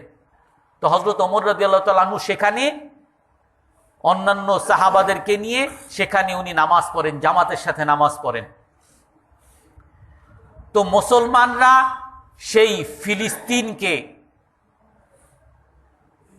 15 সনে দখল করে নেয়। আর সেখান থেকে প্রায় 1200 বৎসর এই ফিলিস্তিন মুসলমানদের হাতে থাকে। আর এই পুরো 12 বৎসরে বা সারা পৃথিবীতে মুসলমানরা প্রায় 1200-1400 বছর শাসন করেছে। এই 1200-1400 বছর শাসন করা অবস্থায় কোনো ঐতিহাসিক, কোনো ইতিহাসবিদ এই কথা কোথাও বলতে পারবে না যে মুসলমানরা কোনো এক দেশ হাতে নেওয়ার পরে সেখানকার বিজাতি খ্রিস্টান বা ইহুদিদেরকে হত্যা করছে। মুসলমানরা যত দেশে মুসলমানরা গেছে সব জায়গায় মুসলমান বিজাতি ইহুদি খ্রিস্টান হিন্দু সকলের সাথে সহাবস্থান করেছে। এমন কোনো জায়গায় হয় নাই যে সেখানে গেছে আর সেখান থেকে ওই দেশের নাগরিককে হত্যা করছে বা বের করে দিছে, বিতাড়িত করে দিছে। শুধুমাত্র ইহুদিদেরকে মদিনা থেকে বের করে দিছিল। এবং সেটার ইতিহাস কেন এবং শুধু কি মুসলমানরাই বিতাড়িত করছে নাকি অন্যরাও করছে আর কেন করছে, এগুলো আগামী সপ্তাহে ইনশাল্লাহ আলোচনা করব। তো ওই 1200 বৎসর শাসন করছে, তখন কোনো বিজাতি কারো উপরে জুলুম করার কোনো আলামত, কোনো লেখা, কোনো ইতিহাস কোথাও নাই। মুসলমানের সাথে সেখানে খ্রিস্টানরা এবং অন্যান্য ধর্মের লোকেরা খুব শান্তিতে সহাবস্থান করছে। 1095 সনে, এই 1200 সনের মাঝখানে 1095 সনে খ্রিস্টানদের একটা উত্থান হয়। আর সেই উত্থানও মুসলমানদের কারণে। 1095-তে হযরত ওমর রাদিয়াল্লাহু তাআলা আনহু যখন ফিলিস্তিন মুসলমানদের হাতে এনে দেয়, তারপরে সেখানে মুসলমানরা শাসন করে। সেই ফিলিস্তিন সহ মিশর, সিরিয়া সব উমাইয়া খেলাফতের, উমাইয়া শাসকদের অধীনে থাকে। আর উমাইয়া শাসনের অধীনে থাকা অবস্থায় হযরত আব্দুল মালিক ইবনে মারওয়ান উনি ওই বাইতুল মুকাদ্দাসকে, বর্তমান যে কাঠামো আমরা দেখি ওইটাকে উনি নির্মাণ করেন। সবুজ গম্বুজ দিয়ে যেটা নির্মাণ করা হয়েছে, বর্তমান যে কাঠামো, এটা ওই আব্দুল মালিক ইবনে মারওয়ান উমাইয়া খলিফা উনি নির্মাণ করেন। তারপরে সেখানে আব্বাসী খেলাফত আসে, সর্বশেষে ফাতিমি খেলাফত আসে। ওই ফিলিস্তিন ফাতিমি রাজ্যরা অর্থাৎ শিয়ারা ওই মিশর দখল করে নেয়, আর এর পাশাপাশি ফিলিস্তিনও তাদের অধীনে থাকে। ফিলিস্তিন ওই শিয়াদের বা ফাতিমি বংশীয়দের শাসনে থাকা অবস্থায় তখন 1095-তে খ্রিস্টানরা ইউরোপ থেকে তারা বাইতুল মুকাদ্দাস বা ফিলিস্তিনকে মুক্ত করার আন্দোলন নিয়ে তারা বাইতুল মুকাদ্দাসের দিকে বা ফিলিস্তিনের দিকে রওনা করে।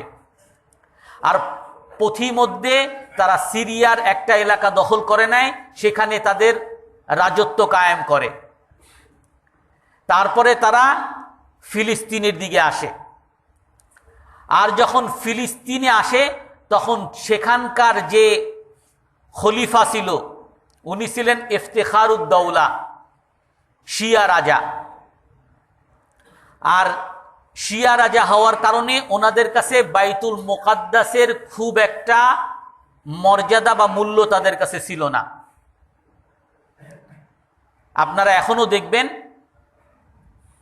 যে শিয়া বা আমাদের দেশেও কিছু যারা মাজারপন্থী আছে তাদের কাছে মাজার এবং এই ধরনের ঐতিহাসিক কিছু স্থান এতটা পবিত্রতম, মসজিদকেও এতটা পবিত্রতম তারা মনে করে না। মিশরে দেখেছি যে হুসাইন রাদিয়াল্লাহু তাআলা আনহুর কবর, সেই কবরকে জিয়ারত করার জন্য সেই ইরান থেকে, সিরিয়া থেকে, বিভিন্ন দেশ থেকে শুধু লোক আসে সেটা জিয়ারত করার জন্য। আর ওখানে কত ধরনের শিরক, সেজদা করা, এগুলো তো আছেই। আমাদের দেশেও বহুত মানুষ পাবেন তারা আজমিরে যায়, তারা ওই শাহজালাল রহমতুল্লাহ আলাইহির কবরে যায়, মাজারে যায়, মাইজ ভান্ডারীর মাজারে যায়, আর ওখানে যায় শুধু কবর জিয়ারত করার জন্য। রসুলের হাদিস আমি বলছি, ইসলামের বিধান এটা, লা তুসাদ্দুর রিহাল ইল্লা ইলা সালাসাতি মাসাজিদ। বরকতময় মনে করে 3টা মসজিদ ছাড়া অন্য কোথাও সফর করা জায়েজ নাই, নিষিদ্ধ। আপনি যদি বরকতময়, বরকত আনার জন্য সেখান থেকে কোনো বরকত পাবেন বা আলাদা কোনো সওয়াব পাবেন, এই আশা যদি আপনার থাকে, তাহলে আপনি মসজিদুল হারামে যাবেন, মক্কায় যাবেন, মসজিদে নববীতে যাবেন, অথবা বাইতুল মুকাদ্দাসের মসজিদুল আকসায় যাবেন।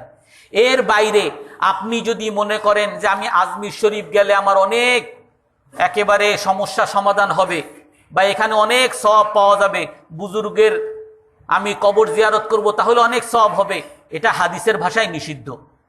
আপনি যদি মনে করেন শাহজালাল রহমতুল্লাহ আলাইহির কবরে গেলে আমার অনেক লাভ হবে এবং আমার অনেক গুনাহ মাফ হবে অথবা আমার অনেক মুসিবত দূর হবে, এটাও ইসলামের ভাষায় নিষিদ্ধ। তবে কি জিয়ারত অবশ্যই জিয়ারত করবেন। বুজুর্গদের কবর জিয়ারত করা এটা আলাদা সওয়াব আছে, শুধু বুজুর্গদের না, সমস্ত কবর জিয়ারত করা। আল্লাহ রসুল বলছেন ফাজুরুহা ফাইন্নাহা তুজাক্কিরুল আখিরা, তোমরা কবর জিয়ারত করো, কবর জিয়ারত করো, কারণ কবর জিয়ারত করলে আখিরাতকে স্মরণ করিয়ে দেয় যে আমি ওই কবর এক সময় যাব। এটা কোনো নির্দিষ্ট কবর না।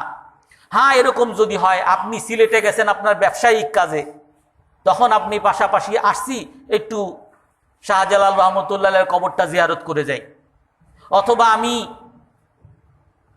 ইন্ডিয়া গেছি, ঠিক আছে আমি এখন এখানে একটু নকশবন্দি রহমতুল্লাহ আলাইহির কবরটা একটু জিয়ারত করে যাই, এটা আলাদা কথা।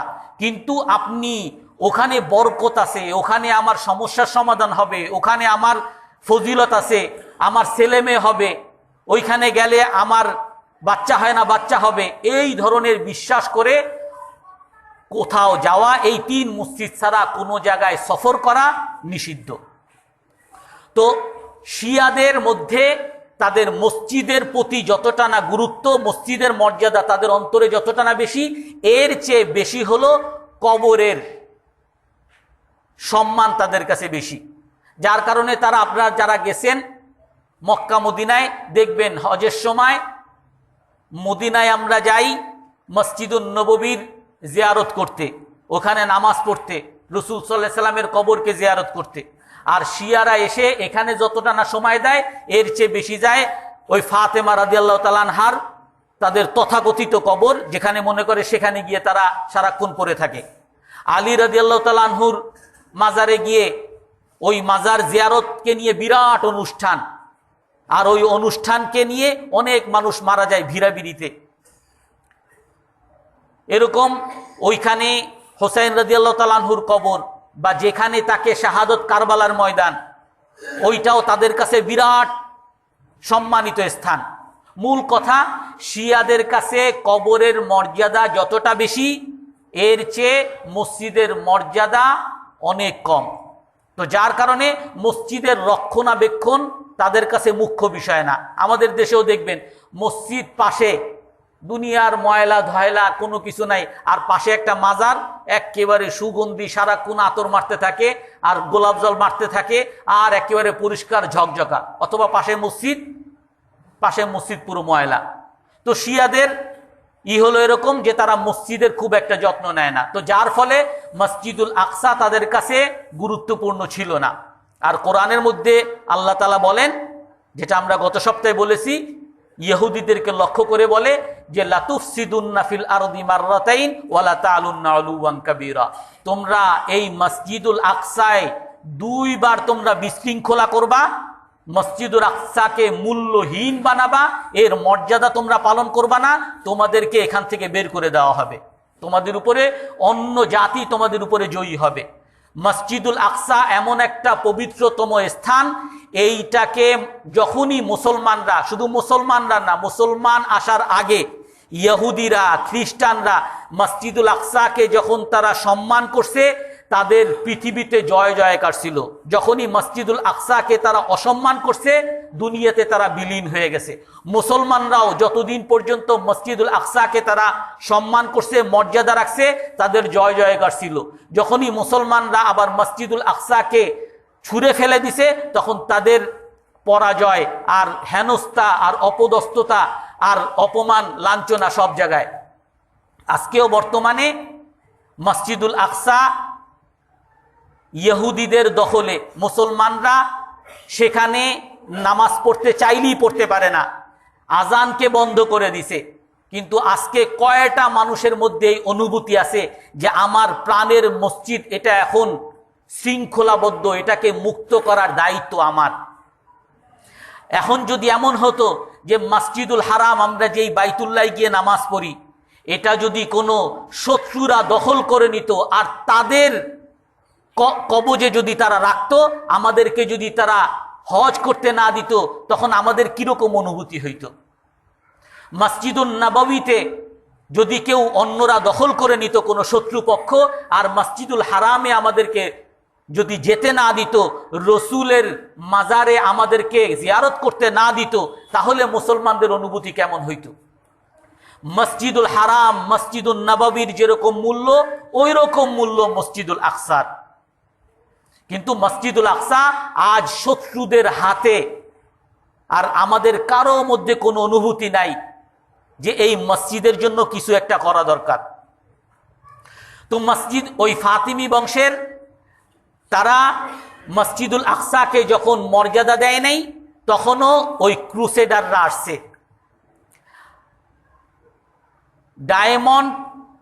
ডায়মন্ডের নেতৃত্বে খ্রিস্টান সেনাপতি, তার নেতৃত্বে 21,000-এর একটা সেনাদল নিয়ে তারা আসে।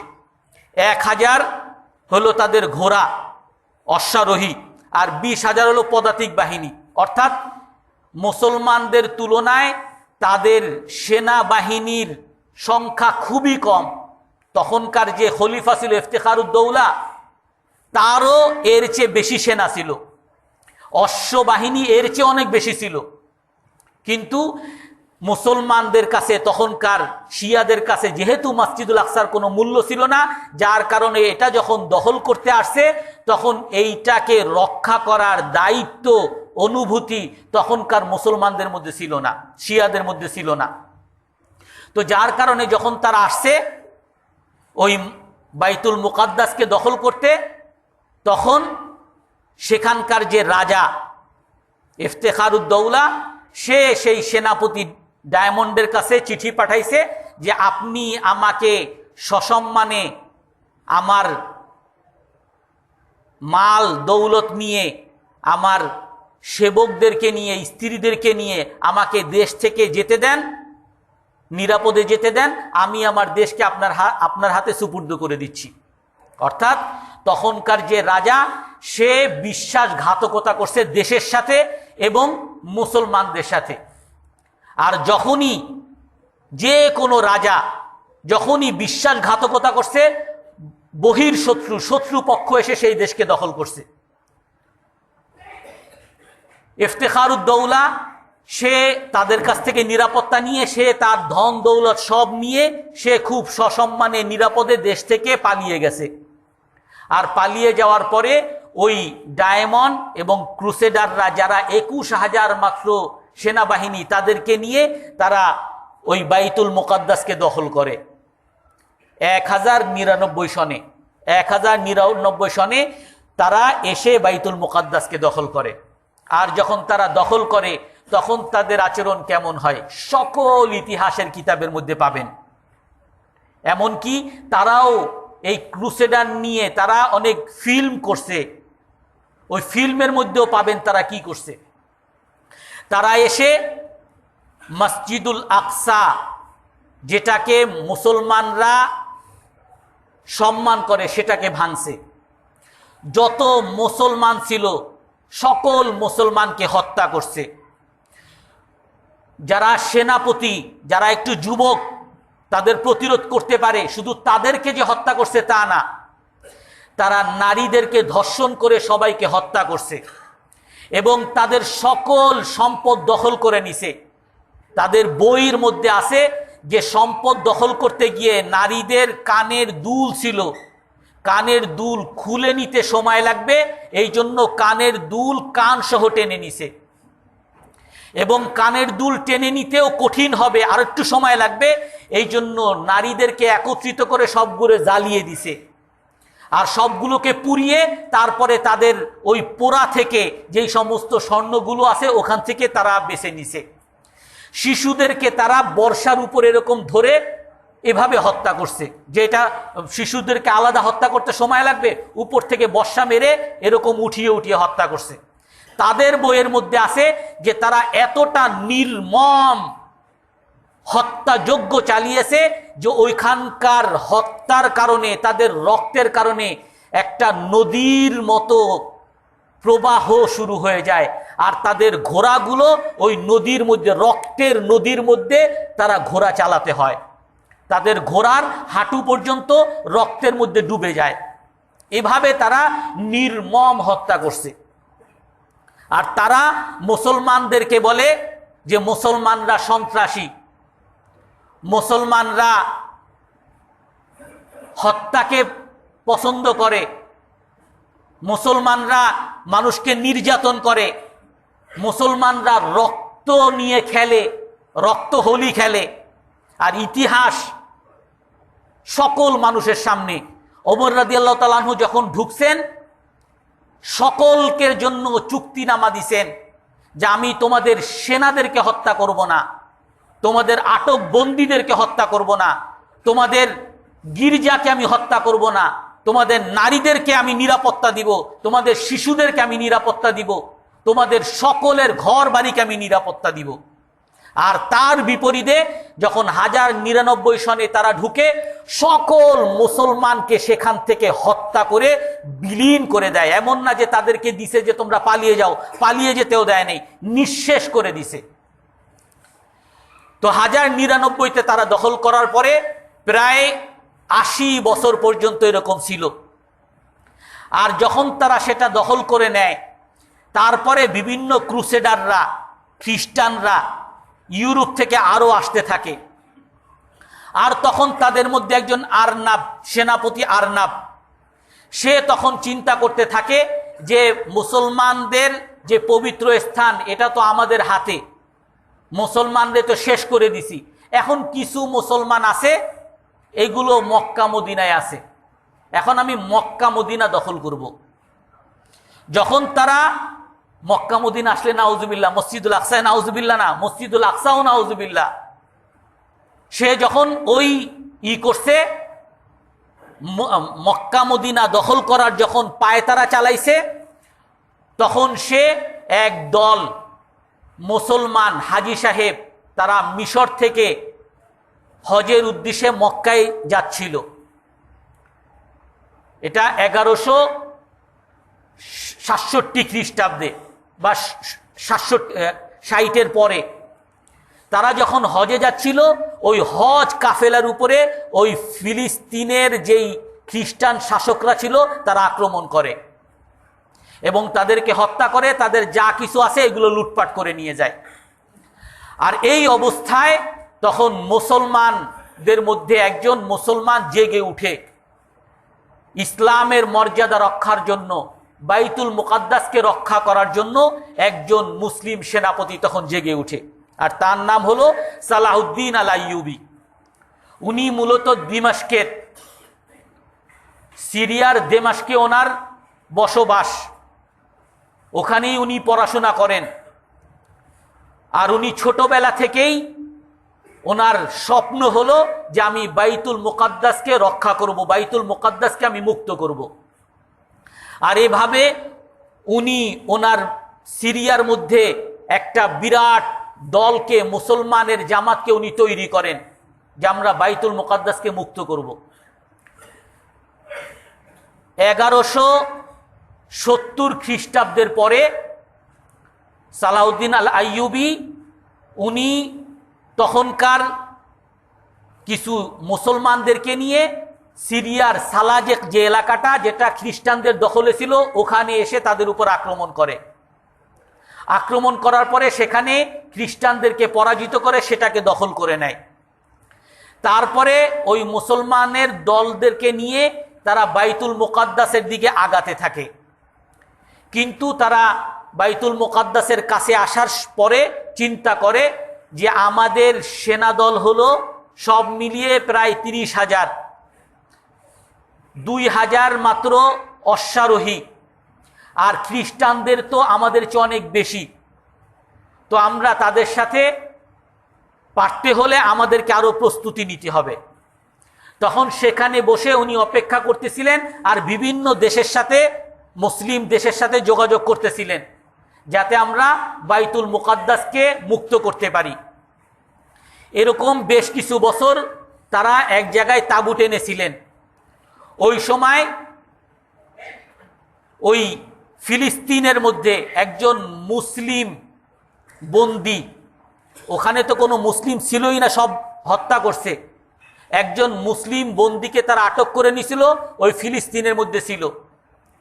আর ওই মুসলিম বন্দি গোপনে একটা চিঠি সালাউদ্দিন আল আইয়ুবীর কাছে পাঠান, তার মধ্যে কয়েকটা কবিতা লেখা, আর ওই কবিতাটা বাইতুল মুকাদ্দাসের নাম দিয়ে লেখছে যে কুল্লুল মাসাজিদি মুশাররাফু ওয়া আনা আলা শাররাফি মুদান্নাসু, যে আল্লাহ তাআলা দুনিয়ার সকল মসজিদকে পবিত্র করছে, আর আমি বাইতুল মুকাদ্দাস এত পবিত্র হওয়া সত্ত্বেও আমি এখনো অপবিত্র আছি, তুমি আমাকে রক্ষা করো।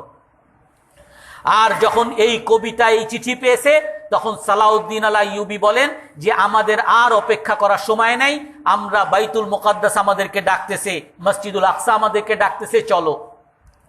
তো মসজিদুল আকসার বাইরে ওনারা যখন যান, তখন ওই খ্রিস্টানরা তারা তাদের মোকাবেলা করার জন্য একটা যুদ্ধের স্থানে আসে, হিত্তিন নামক স্থানে আসে। আর ওখানকার শুধু বাইতুল মুকাদ্দাসের খ্রিস্টানরা যে আসছে তাই না, বরং তখন ফ্রান্স এবং ইউরোপের বিভিন্ন খ্রিস্টানরাও এসে তাদের সাথে যোগ দিছে। যাতে বাইতুল মুকাদ্দাসকে কোনোভাবেই মুসলমানরা আবার দখল করতে না পারে। তো সেই হিত্তিন যুদ্ধে সালাউদ্দিন আল আইয়ুবী ওনাদের সাথে যুদ্ধ করেন, আর সেই যুদ্ধটা একটা বিরাট একটা কঠিন যুদ্ধ ছিল। আর ওই যুদ্ধের মধ্যে মুসলমানরা জয়লাভ করে। আর মুসলমানরা যখন জয়লাভ করে তখন ওই খ্রিস্টানরা তারা সেই বাইতুল মুকাদ্দাসে ফিলিস্তিনের মধ্যে ঢুকে যায়, আর সেটার দরজা তারা বন্ধ করে দেয়। আর যখন তারা দরজা বন্ধ করে দেয় তখন তার বাইরে সালাউদ্দিন আল আইয়ুবীর নেতৃত্বে মুসলমানের দল তারা সবাই ঘেরাও করে রাখে। এরকম অনেক দিন লম্বা সময় ঘেরাও থাকে। তারপরে তাদের কাছে কামান ছিল, কামানের দ্বারা ওই দেয়ালের দরজার একটা পার্ট তারা ভেঙে ফেলতে পারে। তো ভাঙ্গার পরে তারা সেখানে প্রবেশ করে। সালাউদ্দিন আল আইয়ুবীর দল সেই ফিলিস্তিনে প্রবেশ করে। দ্বিতীয়বার আবার ইতিহাস, সালাউদ্দিন আল আইয়ুবী মুসলমানদেরকে নিয়ে যখন সেই ফিলিস্তিনকে আবার পুনর্দখল করেন তখন তারা কি করে? হযরত ওমর রাদিয়াল্লাহু তাআলা আনহু উনি সাহাবী ছিলেন, খলিফা ছিলেন, শ্রেষ্ঠ তৃতীয় মানুষ ছিলেন, যার কারণে সবাইকে উনি নিরাপত্তা দিছেন, কাউকে হত্যা করেন নাই। কিন্তু পরবর্তীতে মুসলমানরা হয়তো খারাপ, এরা মনে হয় হয়তো কিছু করছে না। ইতিহাসে জ্বলন্ত প্রমাণ তারাই বলে সালাউদ্দিন আল আইয়ুবী যখন ঢুকছেন তখন উনি কোনো মানুষ ভিতরে নিরপরাধ কোনো মানুষকে সে হত্যা করে নাই, নিরপরাধ কোনো খ্রিস্টানকে সে হত্যা করে নাই। উনার হাতে যেই সকল আটক বন্দী ছিল ওই বন্দীরা তাদেরকে ছেড়ে দেওয়ার জন্য উনি মাত্র শর্ত দিছেন যে তোমাদেরকে আমি মুক্ত করতে পারি, কিন্তু তোমাদেরকে 10 টাকা করে দিতে হবে। 10 টাকা মুক্তিপণের বিনিময়ে তাদেরকে উনি ছেড়ে দিন। যাদেরকে আটক করছিলেন, যুদ্ধের মধ্যে আটক করছেন, তাদেরকে ছেড়ে দিছেন। অনেক নারী যাদেরকে উনি নিরাপত্তা দিছেন সেই নারীরা এসে বলছে যে আপনার এই সেনারা তো আমার ছেলেকে আটক করছে, একটু ছেড়ে দেন। হযরত সালাউদ্দিন আইয়ুবী উনি ওই নারীর কথায়, খ্রিস্টান নারীর আবদারে তার ছেলেকে ছেড়ে দিছে, খ্রিস্টান নারীর আবদারে তার স্বামীকে ছেড়ে দিছে, এবং ওইখানে কোনো ধরনের হত্যাযজ্ঞ উনি চালান নাই, এবং সকলকে নিরাপত্তা দিছেন। সকল খ্রিস্টান যে যার মতো ছিল তাদেরকে পূর্ণ নিরাপত্তা দিছেন। এবং ইতিহাসে নাই যে কোনো একজন খ্রিস্টানকে, নিরপরাধ খ্রিস্টানকে উনি হত্যা করছেন, অথবা কোনো গির্জাকে ধ্বংস করছেন, অথবা কাউকে অন্যায়ভাবে বিতাড়িত করছেন। এটা মুসলমানদের জ্বলন্ত ইতিহাস। আজকে আমরাও মুসলমানরাও বিভ্রান্ত হয়ে যাই যে আমরা মনে হয় সন্ত্রাসী, মুসলমানদের মধ্যে আছে কিছু সন্ত্রাসী, আপনি জানেন না হুজুর। ইতিহাস তালাশ করে দেখেন, ইসলামের মধ্যে কোনো সন্ত্রাসের জায়গা নাই, ইসলামের মধ্যে কোনো নির্মমতার জায়গা নাই, ইসলামের মধ্যে কোনো কঠোরতার জায়গা নাই। রাসূলুল্লাহ সাল্লাল্লাহু আলাইহি ওয়াসাল্লাম যাকে তারা সন্ত্রাসী বলে, নাউজুবিল্লাহি মিন যালিক, ওই রসুলের ইতিহাস দেখেন। রসুলের ইতিহাস হলো, রসুল এত বড় একজন রাষ্ট্রনায়ক, এত বড় একজন সেনাপতি, রসুলের নেতৃত্বে, রসুলের উপস্থিতিতে 9টা যুদ্ধ হয়েছে, রসুলের নেতৃত্বে 30টার মতো যুদ্ধ হয়েছে। এতগুলো যুদ্ধে এত একটা দেশ চালাতে গিয়ে রসুলের 9টা স্ত্রী ছিল, রসুলের গোলাম ছিল, রসুলের অনুসারী ছিল। তারপরও রসুলের সেই সাহাবাগণ, স্ত্রীগণ, তারা সবাই এক বাক্যেই স্বীকার করেন, মা দরাবান নাবিয়্যু গোলামান ওয়ালা যাওজাতান কাত। রসুল কোনোদিন, শত্রু তো দূরের কথা, রসুল কোনোদিন নিজের গোলামকে, নিজের স্ত্রীকে, নিজের কোনো সন্তানকে, কোনো শিশুকে আঘাত করেন নাই। হত্যা করা তো দূরের কথা, কোনোদিন আঘাত করেন নাই। রসুল এতগুলো যুদ্ধ করছেন, রসুল এতগুলো যুদ্ধের মধ্যে রসুলের হাতে একমাত্র একটা মানুষ নিহত হয়েছে, উমাইয়া ইবনে খালফ, যে রসুলকে আক্রমণ করতে আসছে। রসুল একটা বর্ষা মারছেন, আর ওই বর্ষার আঘাতে সে মারা গেছে। একজন মাত্র রসুলের হাতে নিহত হয়েছে। নির্মমতা তো দূরের কথা, আঘাত তো দূরের কথা, আর তাকে বলে সন্ত্রাসী। সেই রাসূলুল্লাহ সাল্লাল্লাহু আলাইহি সাল্লাম এমন, তার ব্যাপারে রসুল নিজের কথা বলেন নাই, তার সঙ্গী, তার খাদেম আনাস বিন মালিক রাদিয়াল্লাহু তাআলা আনহু বলেন, যেটা এখন পর্যন্ত একটা মুজিজা, কোনো মানুষ দাবি করতে পারবে না, বলতে পারবে না আমার নেতা এরকম বা আমি এরকম। তার সেবক আনাস রাদিয়াল্লাহু তাআলা আনহু বলেন, খাদামতুন নাবিয়্য সাল্লাল্লাহু আলাইহি ওয়াসাল্লাম 10 সিনিন ওয়া মা ক্বালা লি আবাদান কাত। আমি রসুলের 10 বছর, একদিন 2 দিন না, 10 বছর রসুলের খেদমত করেছি। কোনো দিন রসুল আমাকে বলেন নাই এইটা কেন করলা বা এইটা কেন করো নাই, উফ, এই কথাও কখনো বলেন নাই। রসুল নিজের সেবককে কোনোদিন বলেন নাই যে কেন করলা, কেন করো নাই। আজকে আমি আমার বা পৃথিবীর আপনার নেতা যারা আছে সবার মধ্যে লাগিয়ে দেখেন যে সে তার কর্মচারীকে কোনো বলেন এই কথা বলে নাই কোনো দিন যে তুমি এই দোকানটা কেন খোলো নাই, এটা কেন বিক্রি করো নাই। তার নিজের ছেলেকে কখনো বলে নাই যে তুমি কেন পড়াশোনা করো নাই, তোমার এই রাত্রে উঠতে বলছিলাম কেন উঠে নাই, কেন করো নাই, কেন করেছো, এই কথা বলে নাই। এরকম দাবি পৃথিবীর মধ্যে কেউ এই দাবি করতে পারবে না। সেই দাবি রসুল সাল্লাল্লাহু আলাইহি সাল্লামের ব্যাপারে করে গেছেন। আর আমরা সেই রসুল সাল্লাল্লাহু আলাইহি সাল্লাম সম্পর্কে যখন বলা হয়, সাহাবাদের সম্পর্কে যখন বলা হয়, মুসলমানদের সম্পর্কে যখন বলা হয়, তখন আমরাও তালে তাল মিলাই, সুর মিলাই। হ্যাঁ, মুসলমানদের মধ্যেও আছে, শুধু শুধু মায়ানমারের মানুষ মুসলমানদের বিতাড়িত করে নাই, আছে মুসলমানদের মধ্যে সমস্যা, হেরাও করছে। আরে ভাই, কি করছে? তাদের ধরে ধরে হত্যা করছে। আল্লাহ তাআলা আমাদের সবাইকে ইসলামের জন্য খেদমত করার এবং ইসলাম সম্পর্কে স্বচ্ছ ধারণা হওয়ার তৌফিক দান করেন।